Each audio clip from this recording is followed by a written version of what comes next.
There we go.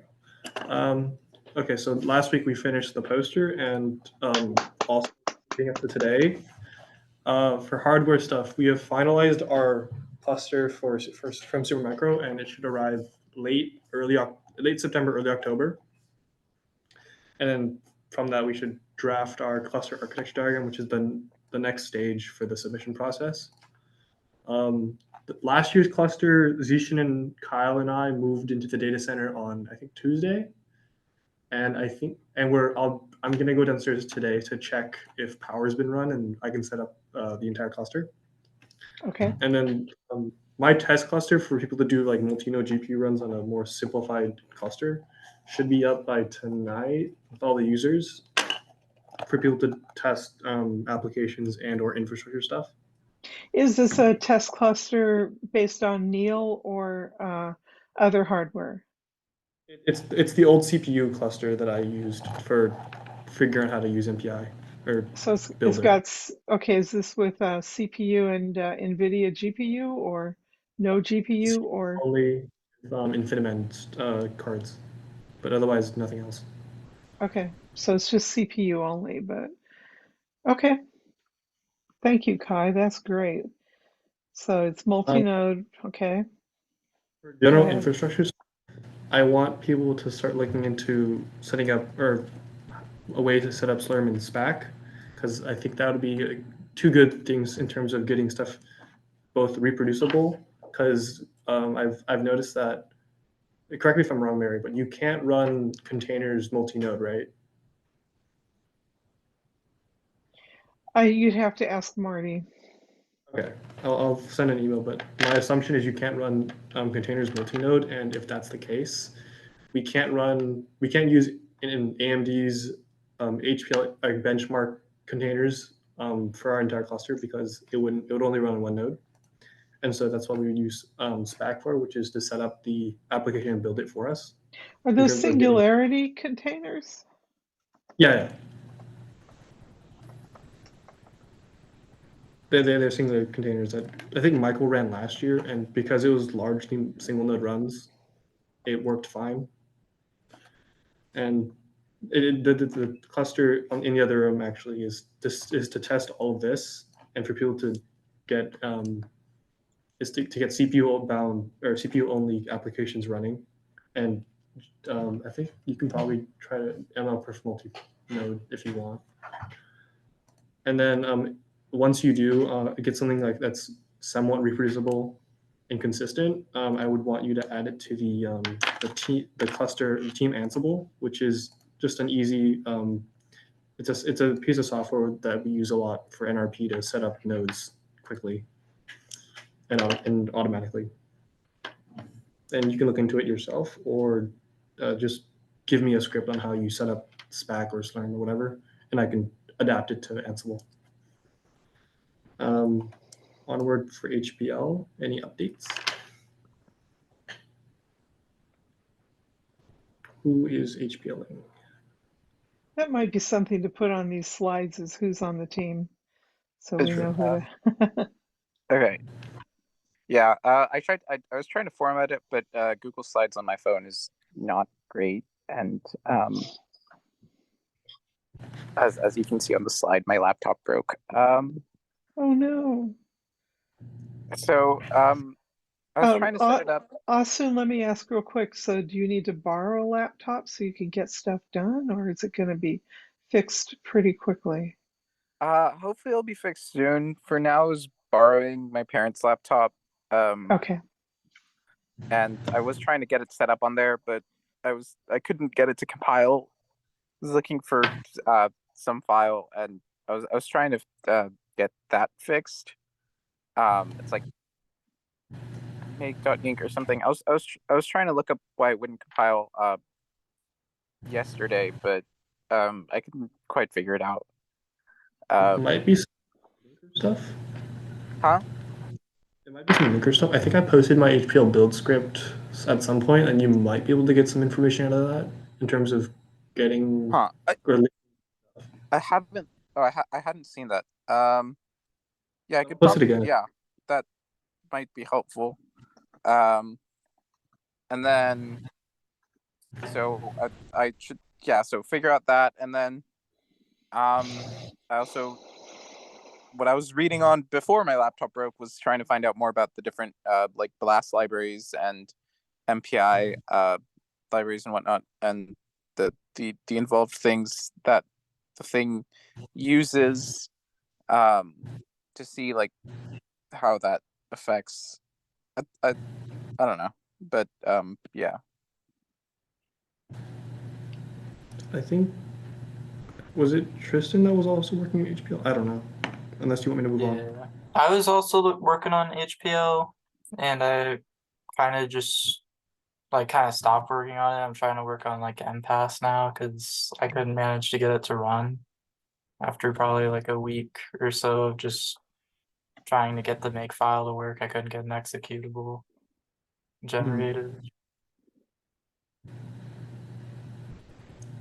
That's it. I'm gonna move on to HPCG, unless you forever hold your peace.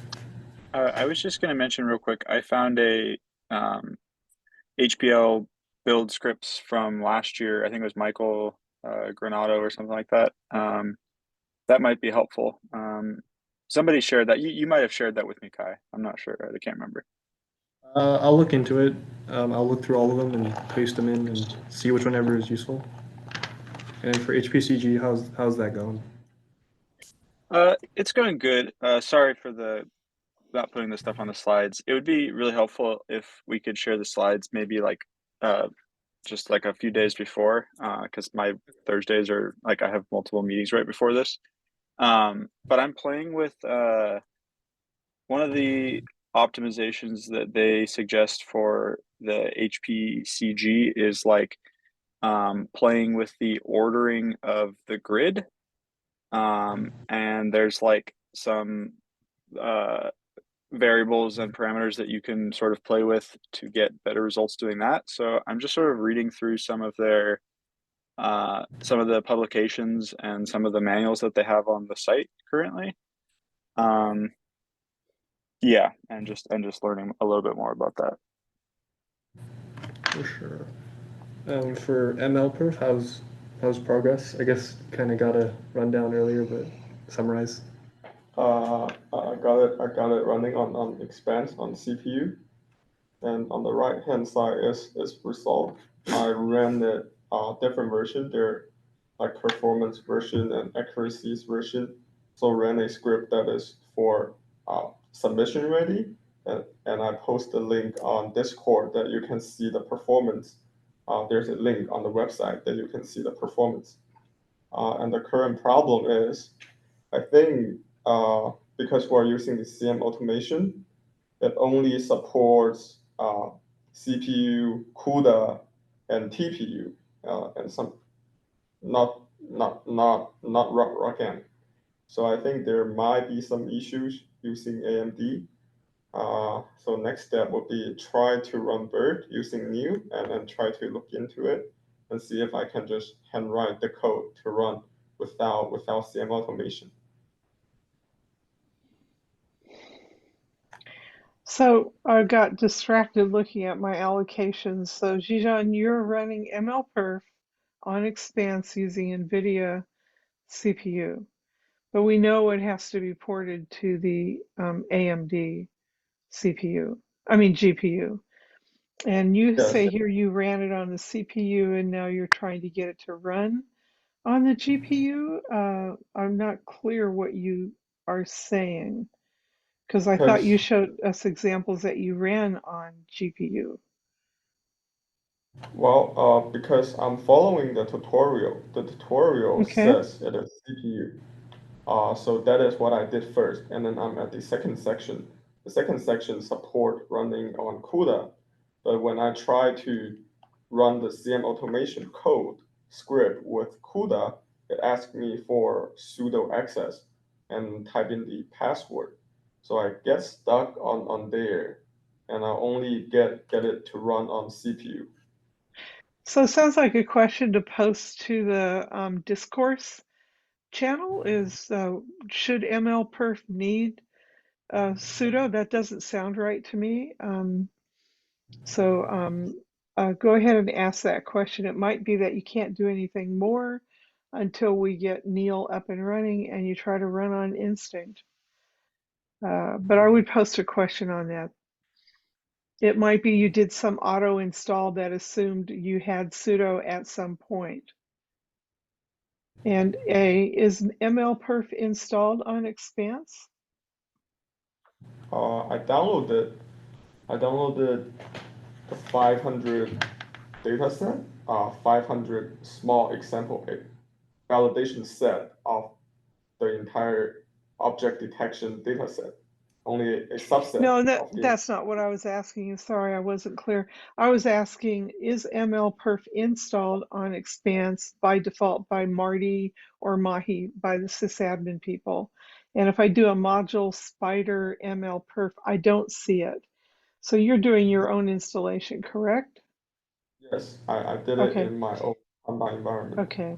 Yeah, so look at the installation instructions to see if it requires sudo or if there's another flag you can set. And the other thing is also send an email to Marty, because he's been working with MLPerf through his work with the Icicle AI project and working I don't know if he's run it on Voyager, but he's familiar with MLPerf.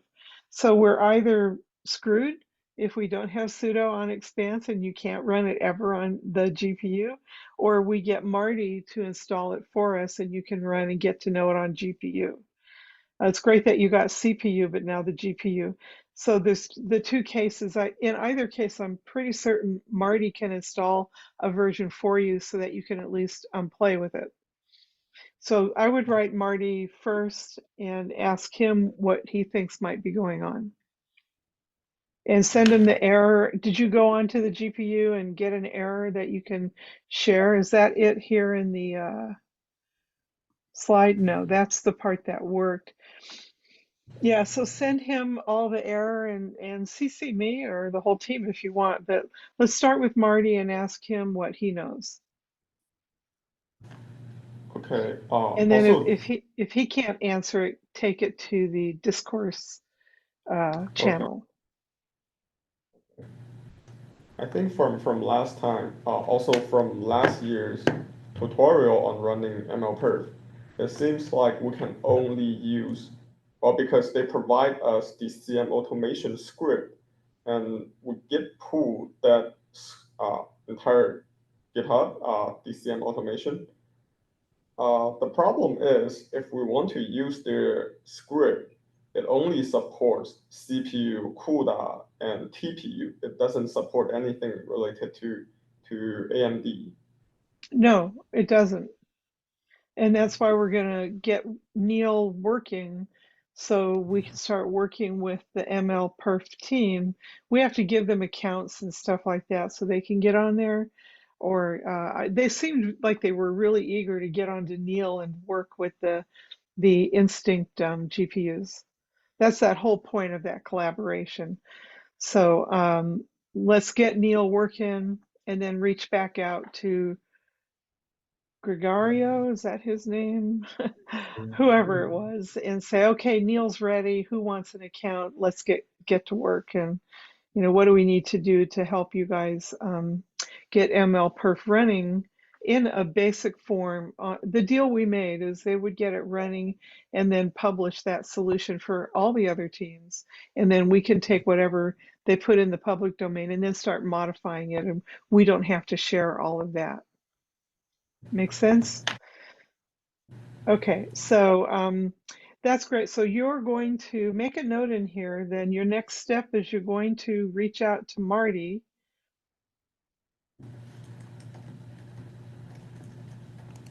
to see if he can install, to get to understand your MLPerf GPU errors on Expanse. He can help debug or solve GPU errors on Expanse. There we go. Yeah, so reach out to him and see if he can take a look at it. Like I said, it's possible what he'll say is, well, you have to have sudo to install it, so I'll do it for you. Okay, and then another step, you'll never find anything supporting Rockham on Expanse, right? So it is BERT. You're going to look for a Rockham version of BERT. I mean, Bird is running. It is supported by PyTorch, and recently PyTorch provides a new version that supports AMD Rockham. Yeah, you're good. So you're going to work on that. Okay, great. So all that would be done on Neil. I see that using Neil. Okay, great. Okay, looks good. Some progress. We'll get back to HPL and HPCG in a moment. If you're having trouble with HPL, then Mahi is the person to reach out to. If you can't get it running on Expanse, and then we'll see about Neil. And Kai, you're going to look up whatever scripts. It was Michael Granato from Yeah, last year. Michael did all the benchmarking for last year. And that's all on Neil, by the way. But you should be able to get HPL to run on Expanse. But Mahidar Tatanini, whoever our HPL team lead is, why don't you email Mahi and see if he has some time to talk to you. He's real good at like finding 30 minutes to meet with you one-on-one. Could I get the email for him so I could? Yeah, I'll get it. Kai's going to get it for you. He's also on, I think he's on the Discord. He's on Discord as well.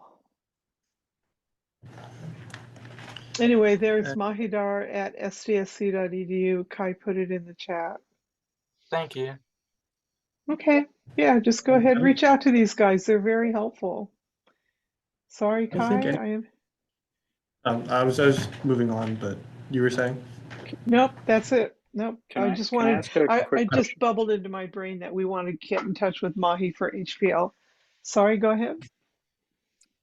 I haven't run into any sort of snags yet. I just was wondering if there was a HPCG person that I'd like a mentor that I could talk to about optimization strategies.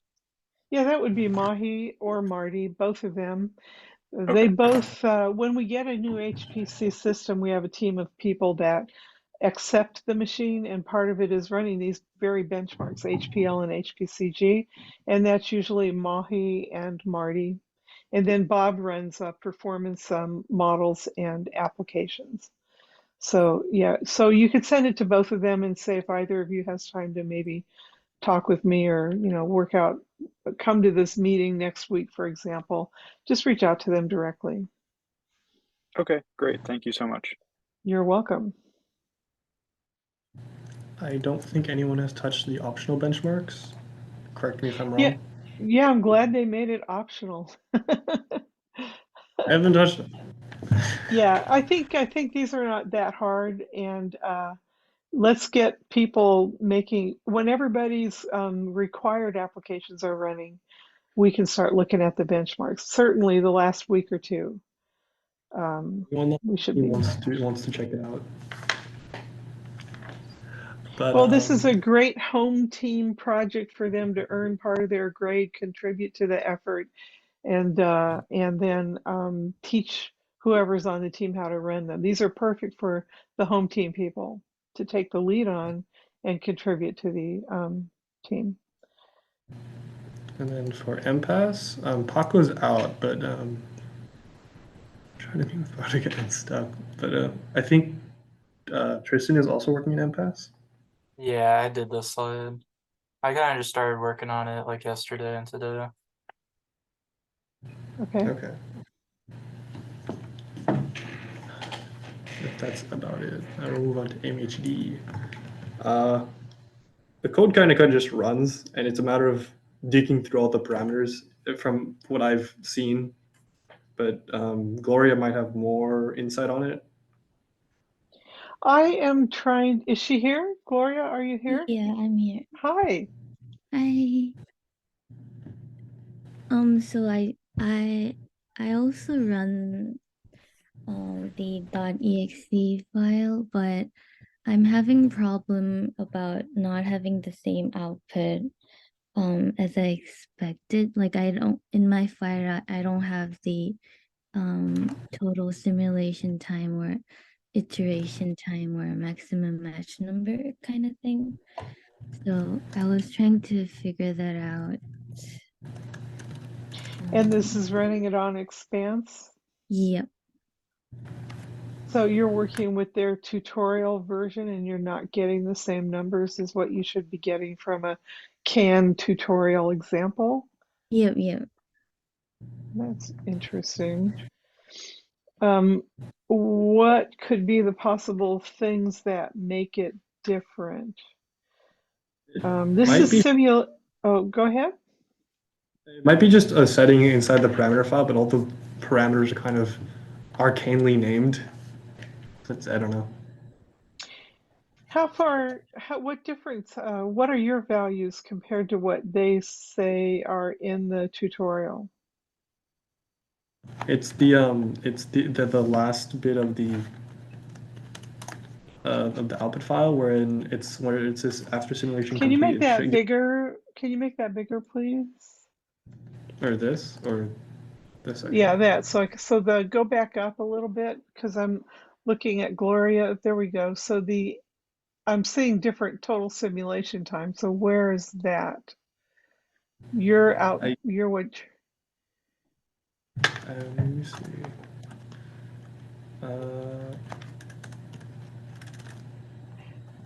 Oh, so you're not printing out all the right information, Gloria. That's what you're saying. Yeah. It disagrees not in the simulation time, which I would expect it to be different anyway, but you're not getting all the output. Mm-hmm. So, okay, so you need to, how would you solve this problem? Learn I Fortran. Sorry, yeah, Gloria?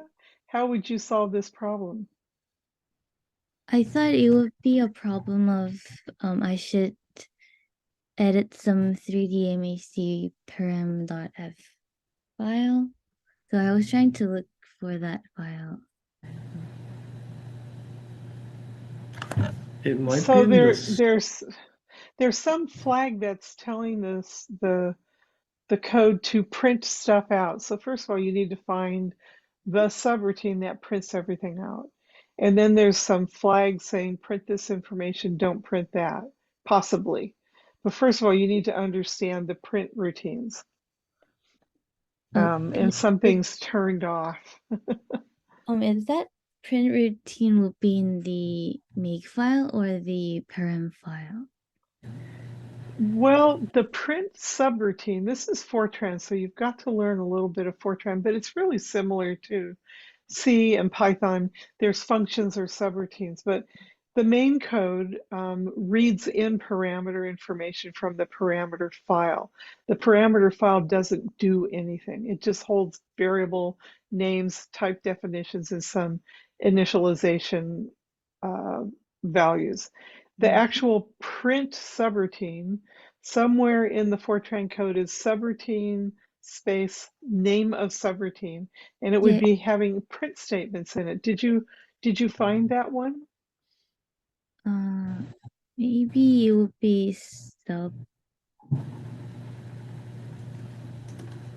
3D MHD sub file. Who else on the team knows Fortran besides me? I've been meaning to learn. Well, you guys are going to learn it this time. So, Gloria, we need to get you a little more familiar with Fortran. You need some basic, need to go read a little bit about it. But if you want to share screen, or Kai wants to share screen, I can show you. Why don't we finish everybody's reports and then we'll dive into it. You can't figure out what it's printing until you know what function or subroutine is printing from. And when I say function, I'm talking like in a C, Python, those are sometimes called functions, but in Fortran they're called subroutines and they're declared as a subroutine. And so I can show you guys a little bit about how that works today. But let's see, you have one more update. So let's finish that in the hardware, and then Gloria will get back to looking at the Fortran code, okay? Okay. I didn't get much chance to look into repro this week just because of the other hardware stuff. But from my understanding from the webinar, and what Jeremy has told me, we have to implement their block cyclic distribution algorithm using Chameleon and StarPU. And Well, judging from the, or go on, Jeremy. No, go ahead. Going from their, I guess, pseudocode, it seems straightforward, asterisk, but I haven't looked too much into it. So, Jeremy, if you want to take the. Yeah, from my understanding after watching the webinar, I don't think we need to implement anything. I think all we need to do is like figure out the block distribution. You can provide they have some like testing binaries that I built Chameleon twice actually because I had to switch servers. And they have this like testing binary that you can use to and you can provide a custom like block distribution in as a text file. On the webinar, they referred to a text file called sbc.txt. And I assume that's their custom thing because I don't know where to find it, and it doesn't seem that hard to write either. I don't know if that makes sense.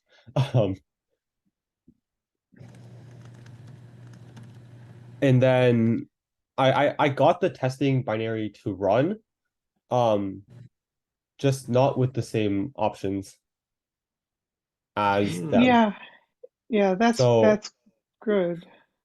when I run it with their options, it just dies and I get very little error messaging and I don't know how to get more. I've been trying like verbose flags and everything. It shows me the exact same message. I suspect that it's because I only have a single node, maybe. And No. I can tell you right now, we'll have to go in and do our own printout. Is this what language is repro written in? Is I it have no idea. I just well, have a okay. binary. Okay, yeah. I mean, we've got the source code, I right? think it's C. I think it's C. You use C++, no? Is it C++? Something like that. Oh, yeah. I'll So dig it's in. object oriented. So you can't figure out where things are being printed and how to make it print out more information till you take a look at the source code. So Kai and Jeremy, you're the repro team. It's C++, which is basically C. And so you're going to be looking for, the printf statements that are part of, C out, arrow, left bracket, and those are the print statements. And I believe it would be okay to add print statements. We just want to tell the committee, we added these print statements. That's my first comment. And yeah, there's a printf everywhere. Of course, it's going to be that way. What you want to do is there a -H, like a help option that maybe somebody wrote kindly to tell you, run repro, I forget what it's called. What's it called? Tell me the name of it, whatever. But run this app -H and out should print. There it is. There's help. Is that help information there? Well, it's some link. I think it's a Python Yeah. script. So you first of all figure out how it works and what the architecture is. Look at the source code. This looks to me, what I know about this kind of algorithm, this is basic computational science, basic.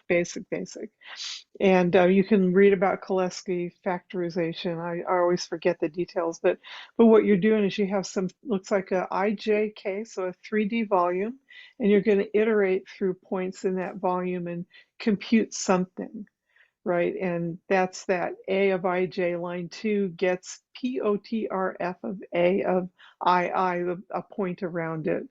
And so this has got what we call a stencil. Like if you pick one point, if you're at the point IJK, you're going to use points around it. A of I, J plus 1, A of K, J minus 2. I mean, it depends on how they wrote the algorithm, but this one is going to be computing and update values. And usually they look for some convergence point if it's a differential equation This one might just go through IJK. That's one iteration, but it has to know it's done. And so you have to figure out, like I'm looking at this curve where things are increasing, then they just level out. So there's some condition there that might tell it, okay, it's not going to get any better. Like, what's the horizontal axis here? I can't read it. Oh, for this, I think it is. I think it's the size of the matrix. the size of the Okay, matrix. okay. And the vertical axis is Gigaflops? Question mark. Yeah. okay, so we're looking at the performance. How many points can it do per second? Right? So the bigger the matrix, the longer it's going to take to run. But also, if you think about communication patterns, the bigger the matrix, the more communication you may have. And if it's a full 3D all-to-all communication, what that would mean is if we were all sitting in a room and we were laid out like Hollywood squares in 3D, and I'm in the middle, I communicate with everybody along my right, my left, my up, down, diagonally. That's a lot of passing of information. So the bigger the matrix is going to change non-linearly with the matrix size. And at some point, you're just going to saturate and you're using up all the available bandwidth, and so you get some kind of different performance, not knowing what these numbers are. What I see is, you have this you're getting some result, which I really don't know. But what I see is we saturate something, and I don't know what the different curves are. So go ahead. The different curves are different distribution algorithms. So one's SBC, one's like, SBC2D it's colored on the PDF that I screenshotted from my reader. So Okay. the colors all messed up. And that's in the But- paper, so you need to reproduce it. I'm going to have to go back and look at Koleski factorization myself, and what they're doing different and new and novel. And so, why did they pick that? Why did they get a paper in supercomputing? And what are they doing that makes it faster than, a simple Koleski factorization implementation? So they're playing some game with that. I don't. Sorry, when I said like, I think I can't run it because I only have a single node. I think I worded that incorrectly. What I meant was, I think like the arguments that they gave for their command needed like had incorrect like core counts or like thread counts or something that made it fail on my small machine. Are you on a cluster, a small cluster, or are you No, emulating a cluster on your laptop? I'm on an i5 home server from like 2018. I don't even know what that is. It's a 6-core 6-thread consumer CPU. Well, okay, so you've got multiple threads, and I don't know if their application is using OpenMP, which is thread-based parallelism. But I know when I was doing my dissertation on my Mac OS, I had a 2012 MacBook Pro, but I was able to install MVA pitch, and I had I think only I had an 8-core chip maybe No, on the I'm laptop, sure and I that could it can. emulate MPI. Yeah, I'm sure that it can run. I just haven't been able to figure out like which command, like which argument controls what yet. And so I've been like going through the commands. Is it using MPI run? Yeah, yes, it is. Yeah, so you have to have MPI I installed do on your have. Yeah, no. laptop. I can Okay. I can run it, just not with their specific configuration. So like the Okay. testing ones on the Chameleon website, they all run fine. So I've just been like trying to compare arguments and everything, but it's Okay. slow going. Sorry, I didn't get that, but it's great that you've got MPI running on your laptop. It's really great fun. I found mine could simulate up to like 32 cores, but then if I went more than that, no. I mean, I could get good scaling for small problems, but if I went past 32 simulated cores, and it really was just a simulation on my laptop. But it was still fun to have MPI and run it on my laptop. So what you're saying is you need to figure out, does it use OpenMP? Do you guys know? Or just MPI? I don't know. How would you tell? Do you guys know OpenMP at all? I know what it does. Have I we can probably covered that? scrape for compiler. Like it's a ton of syntactic sugar to do threading. I on the want to compiler. say the star PU runtime uses OpenMP, like optionally maybe. Oh, that makes sense. That makes sense. I think maybe Star PU just like abstracts it all. Mm. Very cool. Hold on. But I think it's the end of your updates.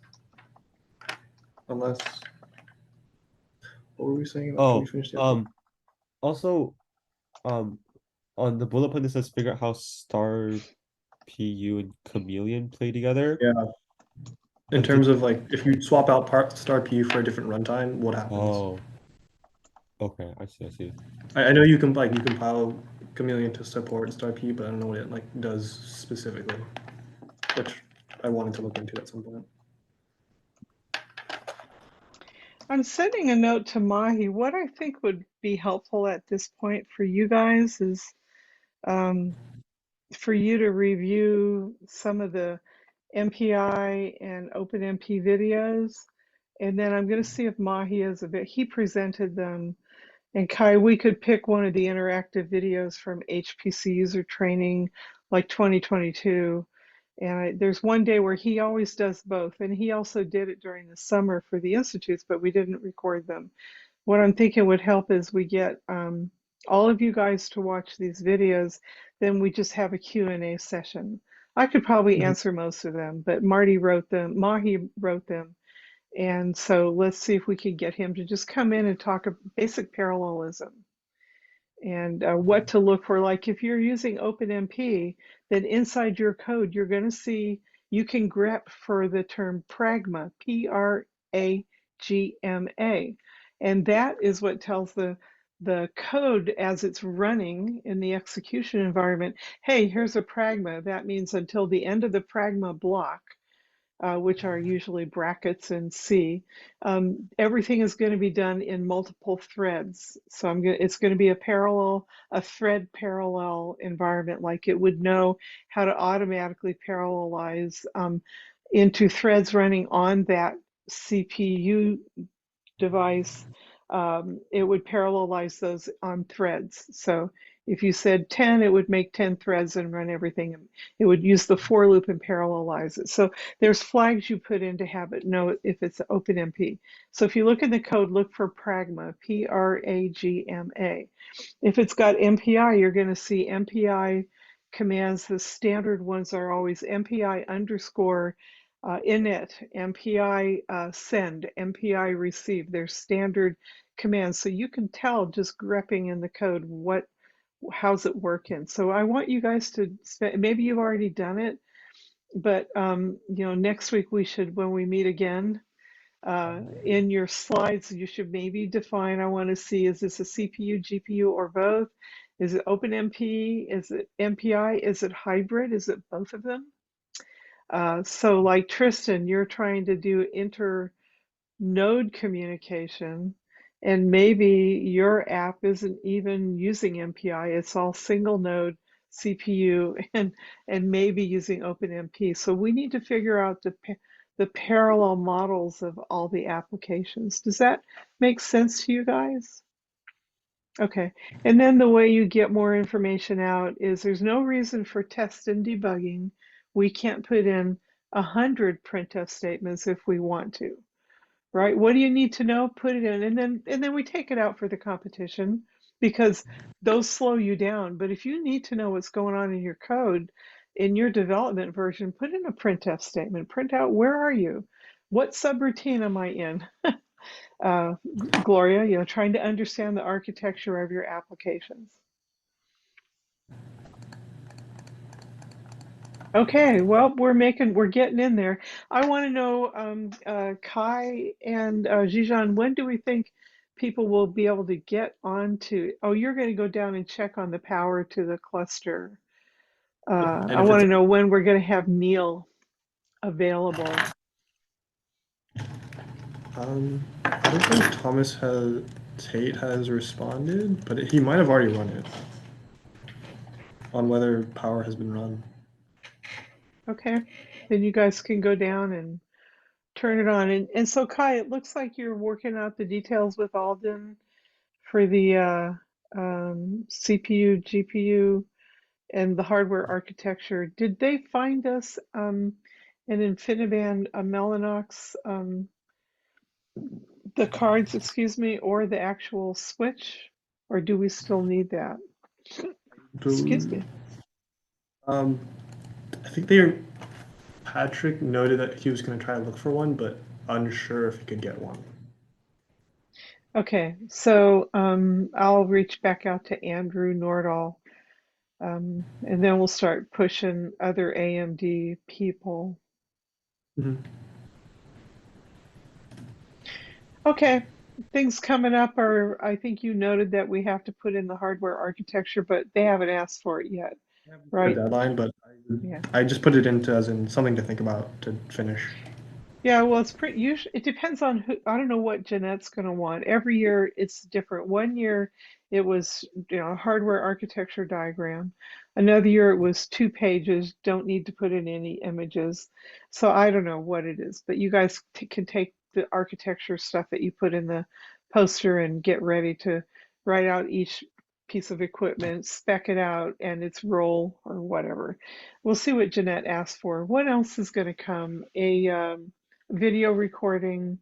One of the things we want to work on is a team t-shirt and stickers, and Microsoft is paying for that. So we have a formal sponsorship by Microsoft for that. And what else? All right, so it's 5 o'clock. Let's spend a little time, if you guys don't have anything else, talking about Fortran and looking at this Gloria's code, the MH3D, 3D MHD. Do you think it's worthwhile to translate the Fortran 77 to Fortran 90, or should we just use it as is?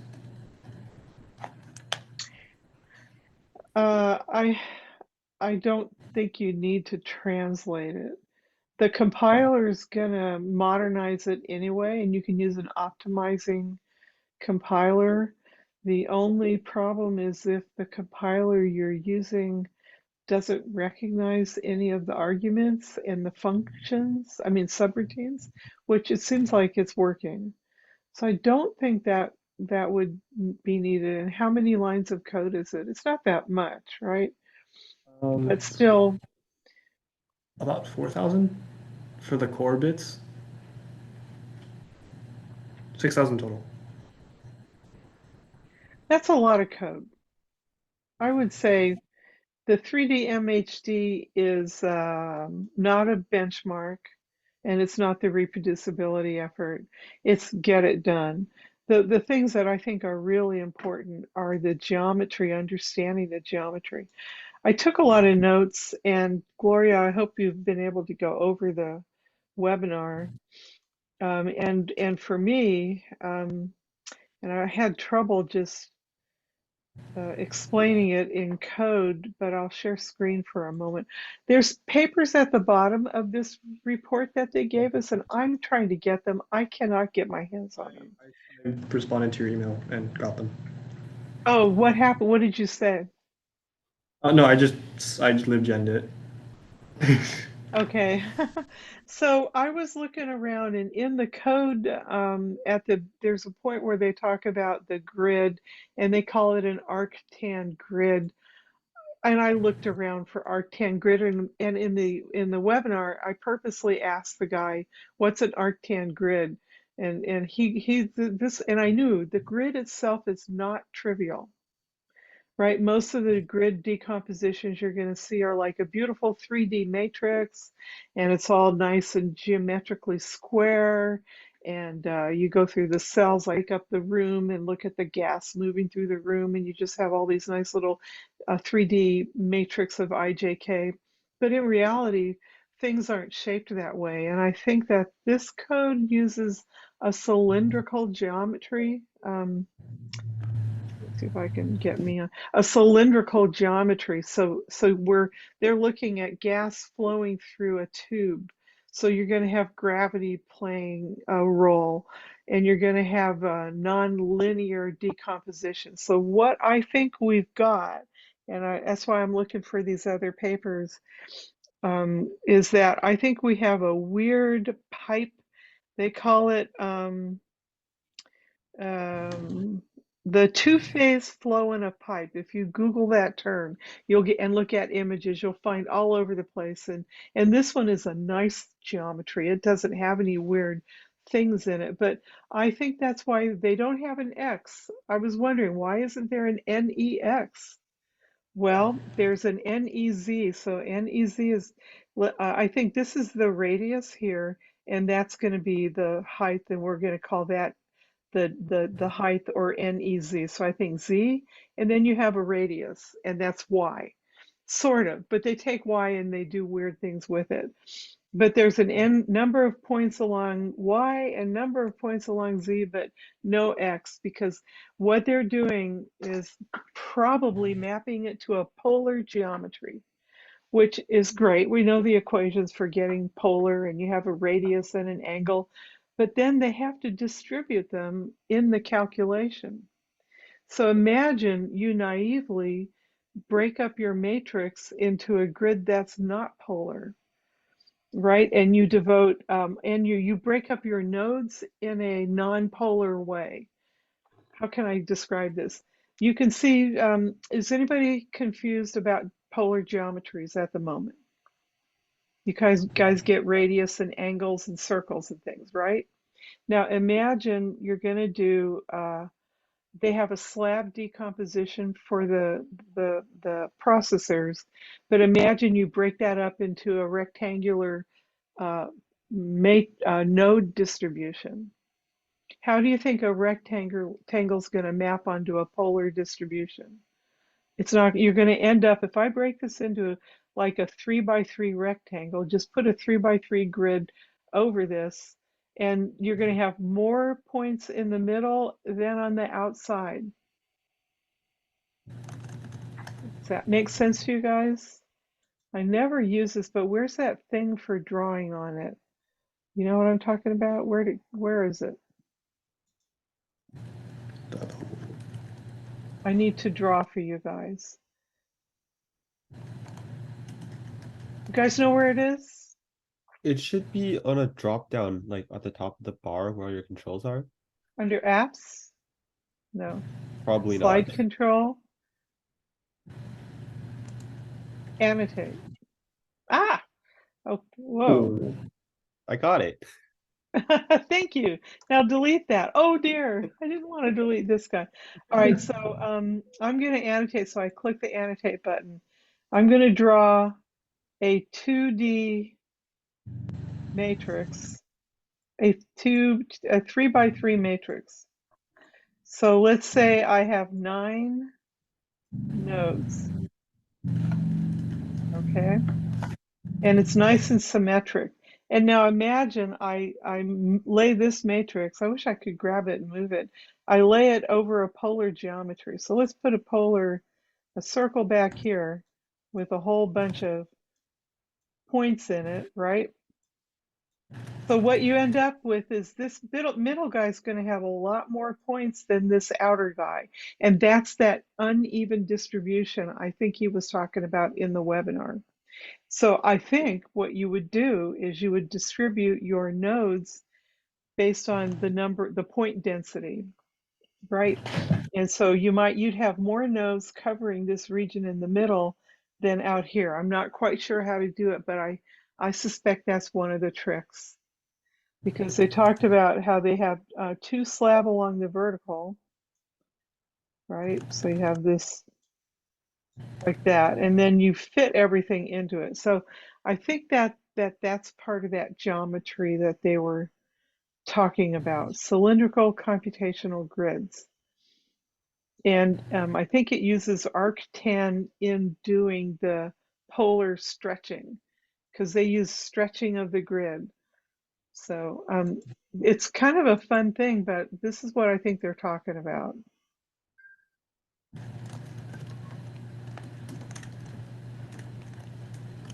Does that make sense to you, Gloria, and whoever else is working on this application? Hello, kitty, kitty, meow.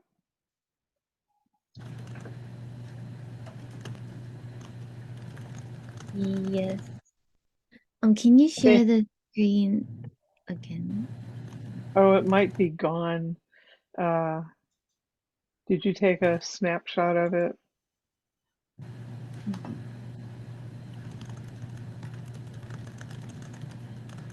You could just take a snapshot of it. So I think if I was doing a matrix like this, nice and even. I can't draw. Okay, you can see the point distribution is pretty. It's going to take longer to finish the middle block than the outer block. This will get done real fast. Boom, done. I have 100 points. And this guy's going, I got 10 million points. I'll be done in an hour. And so that's that irregular distribution of calculations. As opposed to, did you take a snapshot of this, Gloria? Yes, I did. Okay, so then I'm going to erase this. And so then we'll do this. If I was thinking about it, let me annotate. I just want a line. Ooh. Now, if I do it a little differently, I might put some nodes here, and I might put more work in the middle and less work on the outer edges like that. And this is 1, 2, 3, 4, 5, 6, 7, 8 nodes. I don't know if there's arguments that we would pass to the subroutines about how to do that, but it is hopefully we have some way of saying, let the let node 1 cover grid points I1 through I2, and I don't know how to do that yet, but we have to figure out how to look at that distribution. I think that might be one of the. Remember, they said the wrong grid will not work well. So, and when they mean grid, they're talking about the number of nodes. You have your grid that describes the geometry. You have the grid that describes the matrix that describes the data in this geometry. And then you have the processors that you want to lay over that grid to do the work. And so if I've got 1,000 bags of work, the guys in the middle are each going to get about 250. And then the guys like Kyle and Tristan and Kai, they're all on the outside. They're going to get about 10 or 20. They'll be done real fast with their bag of work. And then us, like me and Gloria and whoever else is in the middle, we're still working. So you get a lot of idling and slow down of your computation.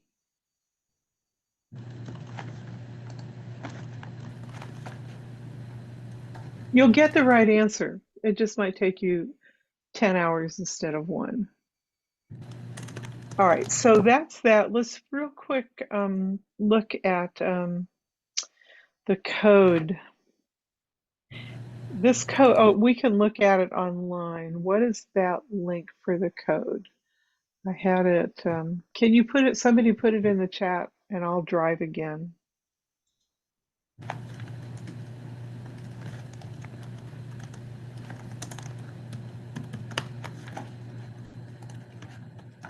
Got it. Okay, so a little Fortran 101. Wouldn't hurt to go to like Introduction to Fortran, guys. And like they said during the webinar, Fortran is still one of the most, it's got an incredible number of legacy codes and a lot of activities still.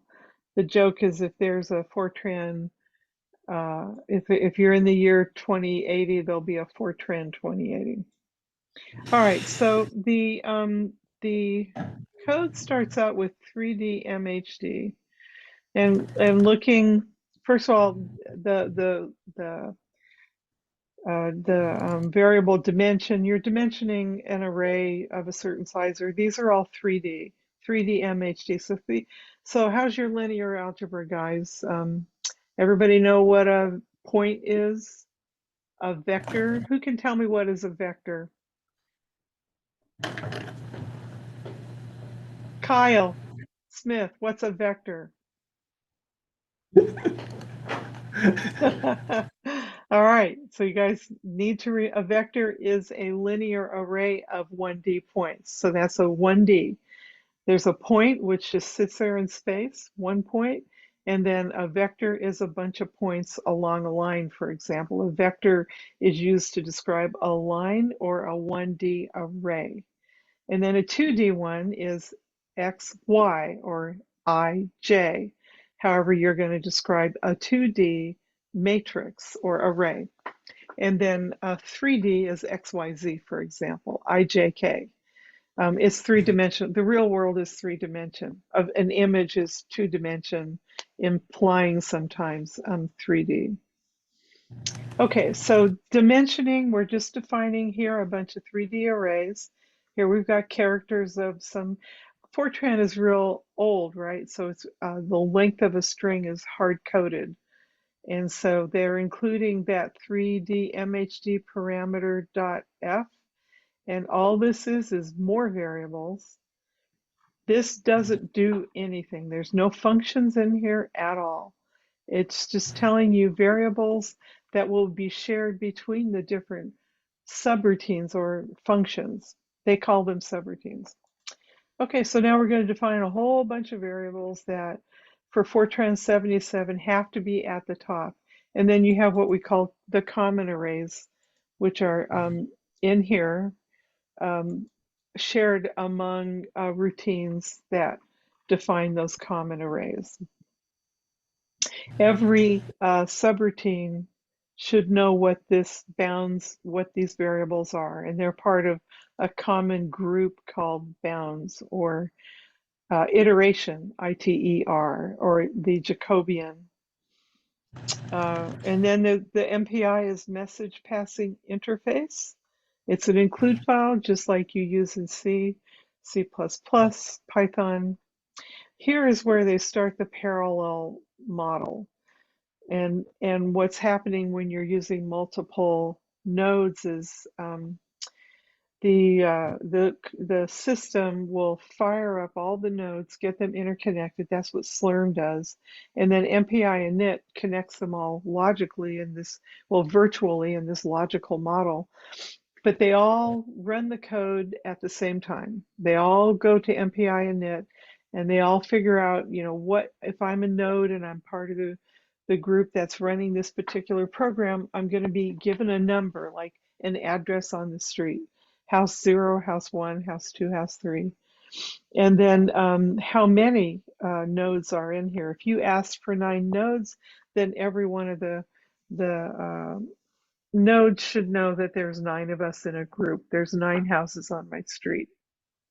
So then they're defining a 2D processor geometry, some parameters. Oh, and here you see this line, call PEXTIN. That's calling a subroutine. Or in other languages, you'd think of it as a function. And that's going to be in one of these two. I'm going to guess that this subroutine is in the subroutine file. And they're probably not alphabetical. There it is, line 2955. There's the subroutine. Creates a character string from the processor number with padded zeros because this is an old language where lengths of strings and things like that are explicit. There's nothing dynamic in this language, in this version of Fortran, and has to be defined and built. So you don't have a ability for a subroutine to look at the arguments and dynamically infer the data type like Python. That's why we all love Python. I'll just give Python whatever I want and it'll figure it out based on context. So all the subroutines are in here. So if we were to look, and capitalization doesn't matter, but since they're using it, we would too. There's 12 subroutines, there's 31 subroutines here. Okay, and they all do, notice that they all have some variables. These are, have you guys taken compiler or operation type classes yet? Anybody worked down at the programming language level? Oh, well, that's so much fun. Where you're defining variables at the binary bit level. Operating systems, I think. Well, when you work with C or Fortran or Python, you're using what's called a familiar user-friendly interface, unlike, you know, moving things between registers, which is what happens once you compile. They just make it a warm and fuzzy human interface. So if there was the subroutine in here that used print, what subroutine is that? See, there's a print command in here. One thing to note is that when you're printing, whatever node this is running on, if you're running that subroutine and calling that print statement on 10, and you have 10 nodes, you're going to get 10 print statements that go to standard out unless you tell it print to an output file. So this statement here says, in the right condition, if else, print pt1 mype npey and the two variables mype and npey. And so this is an unformatted print statement. Print star means go to standard out. You can assign an output file using a number and build that later. But that's, Gloria, that's what I was talking about. If you need to know, where am I? Like, let's say you're trying to debug whatever, what subroutine are we in right now? We are in the subroutine, a big one, a big one. Look at that. This looks like the subroutine that does everything. We are in the subroutine called fluxes. So for magnetohydrodynamics, this would be like the magnetic field lines, the fluxes of energy lines. So in this subroutine, let's say you're trying to debug and you think it has something to do with the subroutine. The first thing I would do is, once you're done defining all the variables, I would say, I would write here in line 1243, right below it, I would say print star, quote, in subroutine fluxes. So I would know where I am in the code. Now you might get, if they call subroutine fluxes like, you know, every iteration, you might get 10,000 outputs, but you would know the problem might be in subroutine fluxes. So that's like a debug method of what subroutine am I in, and then where in that subroutine are things happening. And sometimes you end up with a runaway print statement and you go, okay, I don't want to print that every time. But you might need to know what subroutine you're in. And then you have if, else if. They're very similar, but just, you know, if, then, end if. So it has this idea of if, else if, but they also have this thing in Fortran called spaghetti code that you might get, you're in a do loop. This isn't spaghetti code, never mind.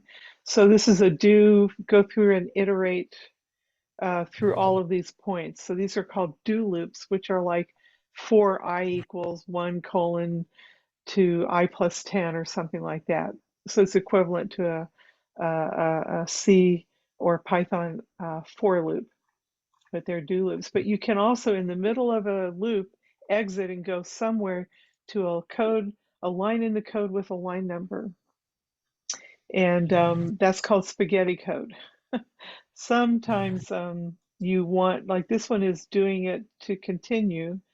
So instead of do, continue, They just have these lines, these loops go and continue here. So it gets a little confusing in Fortran trying to figure out where's the line that it says go to 9120.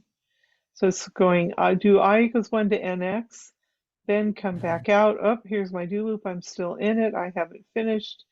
And then I still haven't finished my do loop, so I'm doing a kji. So that's some of the syntax in the Fortran that I'll tell you what, you should read Fluxes because I think that does a whole lot of physics, but we don't need to worry about the physics. We just need to make sure things are working. Again, do loops, for loops, those are all the same. One thing different about Fortran is, let's see, C is row major order and Fortran is column major order. So it's more efficient in Fortran to do a KJI and in C to do IJK. And so you might get performance issues if those aren't ordered right. They should all be fine in this code. So we need to know out of the 30 subroutine, out of the 31 subroutines, which ones are impacted by the settings that they want us to change. And we don't know yet. So, you know, some of these are pretty trivial. This one's making a grid, you know, making the defining the grid where things will get done. So we have to kind of learn what those are. Jacobi is a conversion method for transforming variables. Shouldn't have to worry about it. There's static, maybe startup conditions. Derivatives. So again, well, I think if we go back up here, wherever you see call, there's 108 calls. So we're calling, that's where you're calling a subroutine. And some of those 31 subroutines are probably called down inside of another subroutine. There's setup, that's probably MHD set. There it is, subroutine setup. And there's only 2 subroutines in here, yay! But this one, yeah. So the idea is I cut my teeth going through other people's code. It takes a while to get used to it. But you just try and figure out where are things going, and it takes a while. And I guarantee, Gloria, by the time we get to the competition, you're going to know what those 31 subroutines are, and you're going to know which 10 ones are really important, and you're going to know what they do. Right now, it's like I'm learning Fortran, so MHD set is pretty simple, right? It just does one thing. And what does it say it does at the top? It doesn't tell us, but time steps is important. So whenever you're doing iterative solutions, you do it again and again and again until you get close to the right answer. Or you might say, I want to watch fluid flow through this cylinder for 10 minutes. Okay, bless you. Anyway, we have to figure out what's the time step and what does that all mean. And this is not that big. I don't know what it's setting up. It looks to me, what are you, FINP and FOUT? Anybody want to take a guess on what that is? File in, file out. I'm going to guess that too, yeah. And so here is an input and there is an output. They look the same to me. So it reads stuff in. Yeah, why are they the same? And that's it. They're defined and here's a name. So are we going to have to change that? I doubt it. But we need to look at it. Reads one file in and then writes back out to it. My first question then is, I can understand files. Where does it do file stuff? call setup file input and file output. And now they're indexing. I don't know what this call does.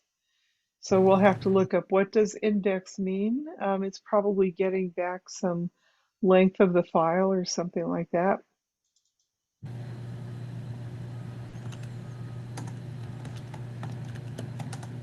Oh, look, here's the IO stuff, Gloria. Right. And there's a That's what's- whole block in here where they're writing stuff out. So you ought to be able to find strings that match whatever it is that you're missing. And we have to figure out why you're not getting them written out. I bet those sneaky little guys said, well, let's make this a little harder and comment out some of the IO. What was that string? One of the ones you're missing, Gloria.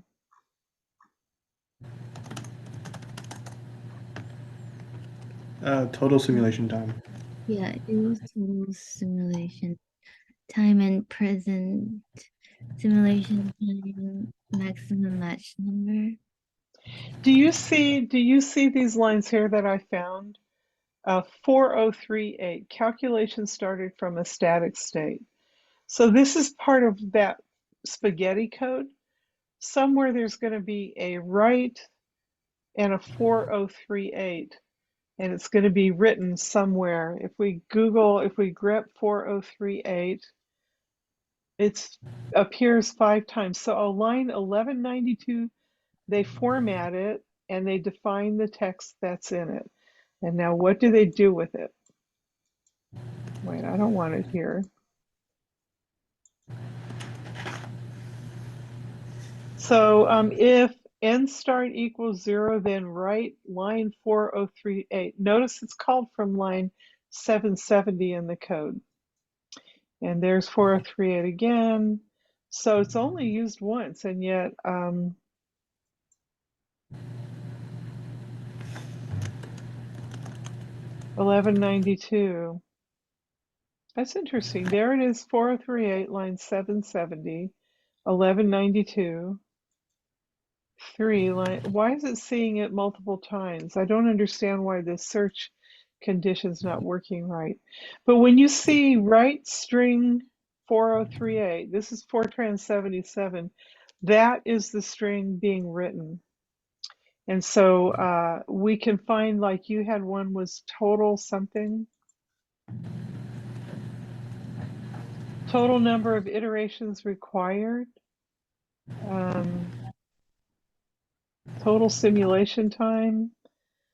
Total end step. End total. String end total. Here we're writing out string 4045 using a value called end total. So it's that is the spaghetti nature of Fortran 77. Ugly. So what it's saying is total number of iterations. 5x is index 5 spaces. And then I8 is integer 8. And we passed a number called n total, which is an integer. So we're printing out, it's just a printing format statement.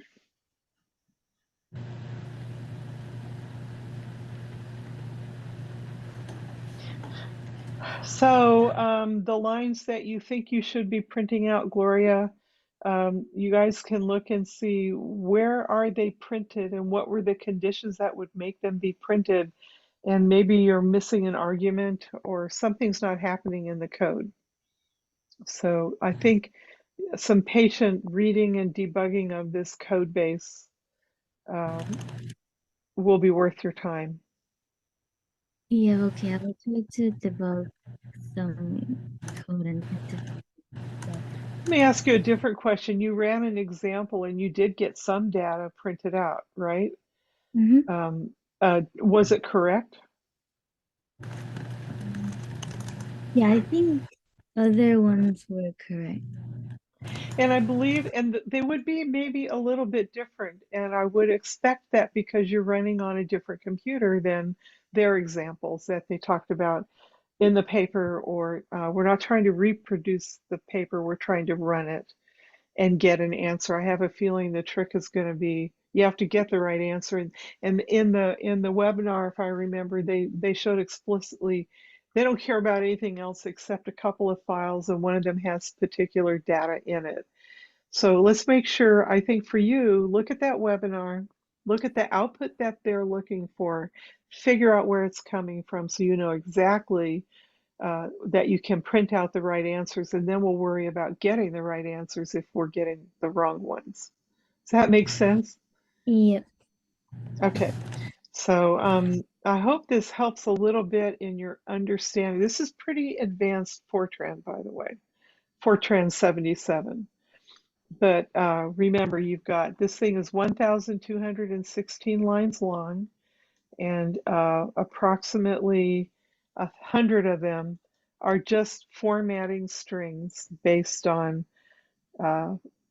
different, like the 5x means go in 5 spaces. They have some text. It looks like a nice pattern, though. Do you see the pattern? Which is, you know, some text and then some variable afterwards. To be honest, I forget what that at statement is. It might be print whatever, and it could be it could be a floating point, it could be an integer, it could be a character. Just print it.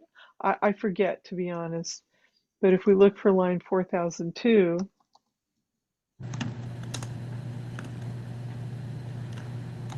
we're printing right string 4002. What is strng?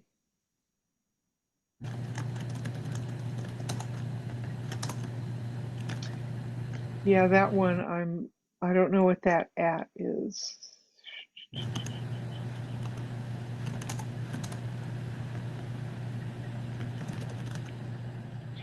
It might be referring to the variable in the line above it. How can we test that? How would you test that?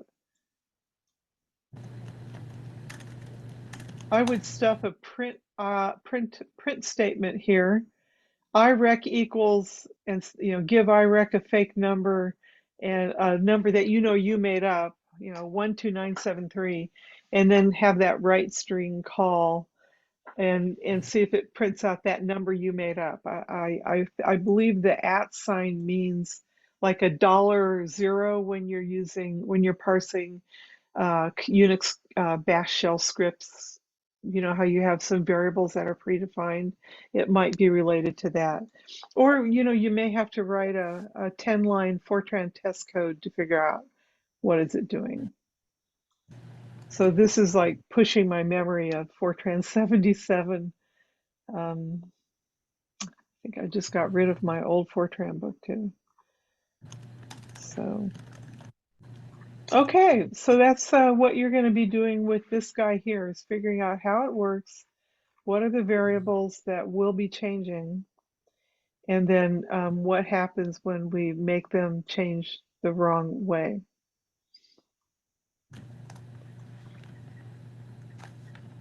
Okay, sounds good. Now I'm going to try this explain. This is where ChatGPT would be great, but I'm going to try explain Fortran command. Anybody have ChatGPT up and running right now? Yes, GPT. Try this. Have it do this one here. Have it explain it. I'll give it to you in chat. This is when I start Googling too, by the way. It's amazing what is out there. No results found.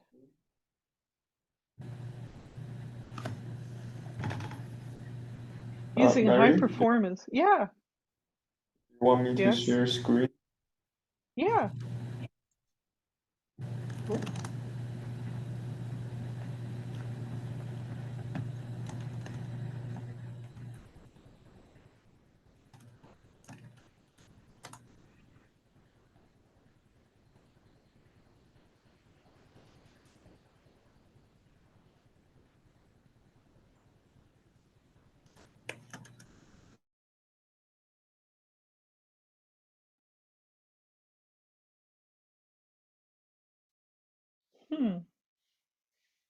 Okay, so the at's not doing anything magical.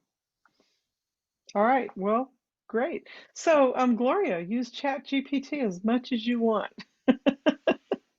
Just make Yeah. sure it's right. Okay. Yeah, so let's see. Interesting. So it doesn't do anything. So what happens in that when we go back up here to where it's called? So it's printing out something with the at, and then it's going to call a string of get the length of strng. Oh, okay. So what it's doing is it's saying use this formatted statement in line 4002 and stuff it in a variable called strng. And so write that stuff into a variable. Now tell me how long it is. And then we're going to write that out to a file. Write 60. That is a file pointer number. And so somewhere they've defined it's a logical number for, I bet it's one of those output files. I'd forgotten about this. Let's look up.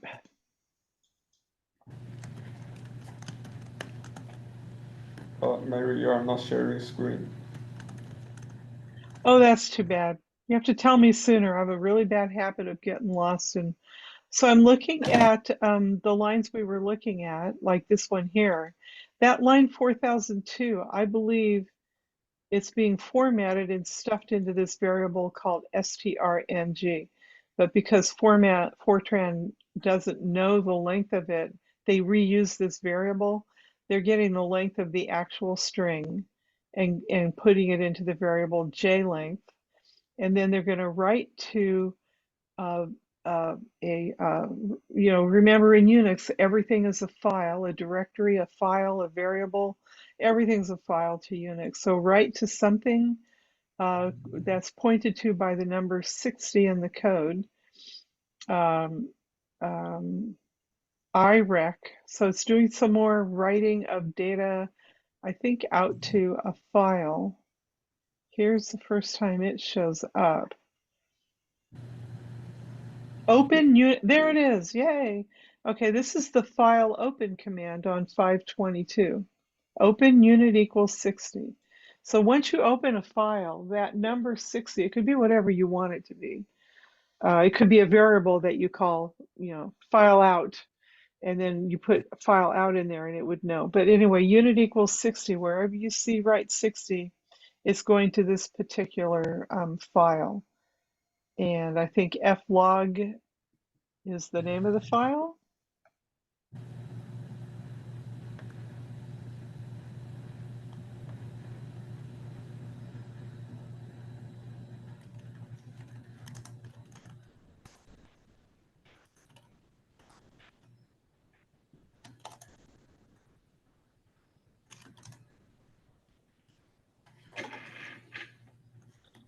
Well, it gets set somewhere.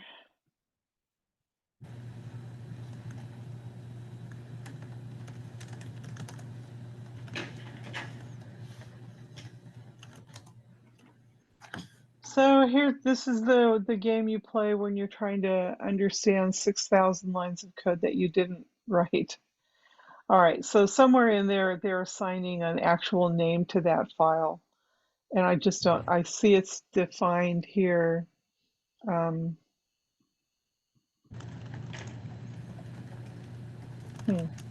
Something's wrong. It should find flog.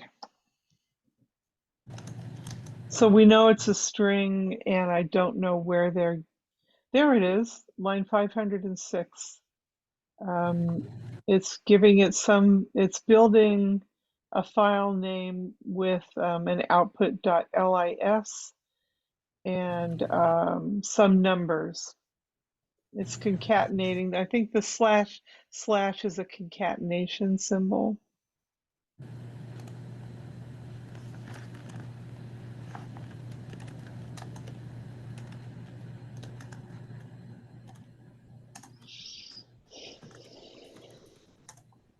I'm burrowing into this, Gloria, because I know you're trying to figure out the output.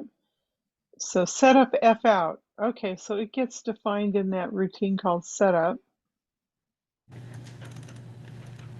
which is probably where they're making that. Oh, there you guys, come on, you guys all forgot. You're younger than me, you should remember everything. But there's F out, defined and built in the setup. I'm teasing you guys. It's defined and built in the setup routine. So the in and the out files are the same, which I find really strange. That just seems wrong to me, but maybe they run and they concatenate. So I don't know. Do you have a file in there called 1SICOR3D1, Gloria, in your output files? Yes. What's in it? Was that in the one SIC or 3D1 file, it has an output, like the output that I'm having right now. Okay. All right, so that's great. I don't quite understand why input and output are the same, but maybe they never use input, and so they just named them the same. It doesn't quite make sense to me. There's the input. We know it's defined in here. That's it. And then we go back to the main routine. And set up input.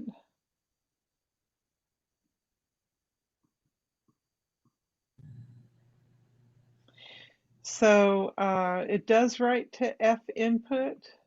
I don't know. I don't know why those are, I don't know why they have these two with the same name. It just means that everything goes in, and I don't know that they're reading. There's a read, and it's reading it from somewhere. FIN1. So we're reading data in from some file called FIN1, which is not the same as FINP. FIN0 and 1 are defined up here. They have the same prefix, and then they change the extension. That makes some sense to me. Okay, so you can see where a lot of the I/O is, Gloria, so you can start chasing that down. Yeah, thank you for helping me. Oh yeah, I'm happy to do it. I'm remembering my Fortran. I did my dissertation with it, but it was Fortran 20 or 23 or I don't know, Fortran 19, but I think Fortran 2000 is what I worked with, which is a long way from Fortran 77. But